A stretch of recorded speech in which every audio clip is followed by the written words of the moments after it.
nama saya Destina Rawati Munte, saya dari Prodi Sosiologi kelas B. Di sini saya akan menjelaskan tentang politik dan negara atau yang disebut politik and state. Negara atau state merupakan organisasi politik terpusat yang memperlakukan dan menegakkan aturan atas perkembangan dalam suatu wilayah. Nah, menurut KBBI atau Kamus Besar Indonesia, negara diartikan sebagai organisasi dalam satu wilayah yang mempunyai kekuasaan tertinggi yang sah dan ditaati oleh rakyat. Kemudian menurut Kyoto, negara merupakan sebuah komunitas berbagai oknum yang secara permanen mendiami suatu wilayah tertentu, menuntut secara sah akan kemerdekaan diri dari pihak luar serta memiliki sebuah organisasi pemerintah serta hukum yang berjalan secara menyeluruh di dalam sebuah lingkungan. Nah, dalam arti luasnya, negara adalah sebagai rangkaian lembaga yang dapat dikenali yang bersifat publik, di mana mereka bertanggung jawab dalam pengaturan kehidupan sosial dibiayai oleh belanja publik. Selanjutnya debat tentang negara. Yang pertama itu rival theories of the state, di mana teori-teori yang bersaing tentang negara. Yang pertama dibagi menjadi 4. Pertama, teori negara pluralis.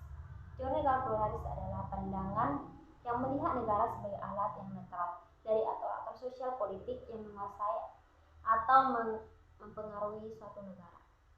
Menurut Thomas Hobbes dan John Locke, teori ini berfokus pada landasan-landasan bagi kewajiban politik.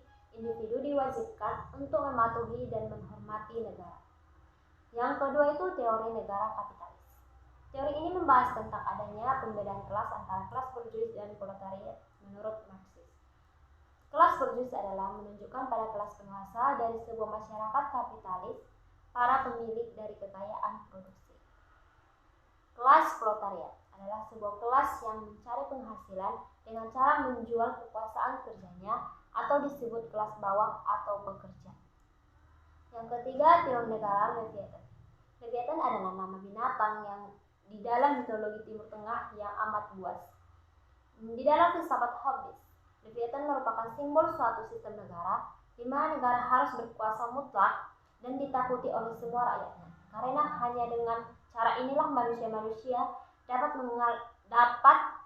mengalami ketertiban dan kebahagiaan. Teori ini menggambarkan negara sebagai sejenis monster yang ganas, menakutkan dan mengancam keberadaan makhluk lainnya supaya dipatuhi perintahnya. Yang keempat, teori negara patriarkal. Teori ini membahas tentang kelompok feminis di mana tidak menganggap sifat dari kekuasaan negara sebagai persoalan politik yang utama, namun sebaliknya tertuju pada struktur yang lebih dalam kekuasaan dari kekuasaan laki-laki yang berpusat pada lembaga-lembaga seperti keluarga dan sistem ekonomi.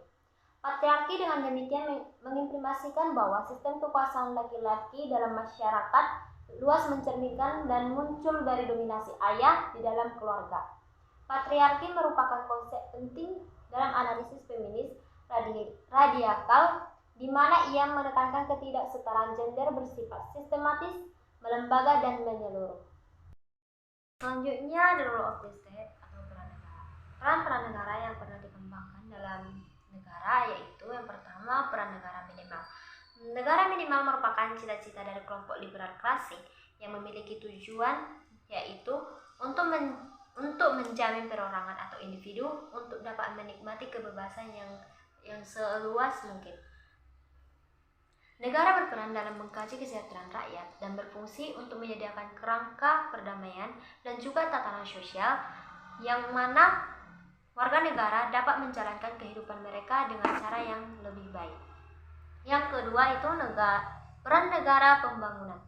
Peran negara pembangunan yaitu untuk meningkatkan pendapatan per kapita, mempermudah pertumbuhan ekonomi, mandiri secara berkesinambungan, dan mengajukan kemakmuran rakyat secara bersama-sama. Yang ketiga, peran negara demokrasi sosial. Negara demokrasi sosial berperan untuk mengubah pandangan negatif tentang negara yang terlihat jahat untuk menuju positif yang dilihat sebagai sarana untuk memperbesar kebebasan dan mendukung keadilan. Yang selanjutnya, keempat, peran negara kolektif. Negara kolektif merupakan negara yang membawa seluruh kehidupan ekonomi di bawah kontrol negara. Negara ini berperan untuk mencapai tujuan dengan memperlihatkan sebuah sikap yang lebih positif terhadap kekuasaan negara atau masyarakat. Sekian termasuk materi yang dapat saya sampaikan. Apabila terdapat kata-kata yang salah dalam pembahasan materi saya mohon maaf dan saya ucapkan terima kasih.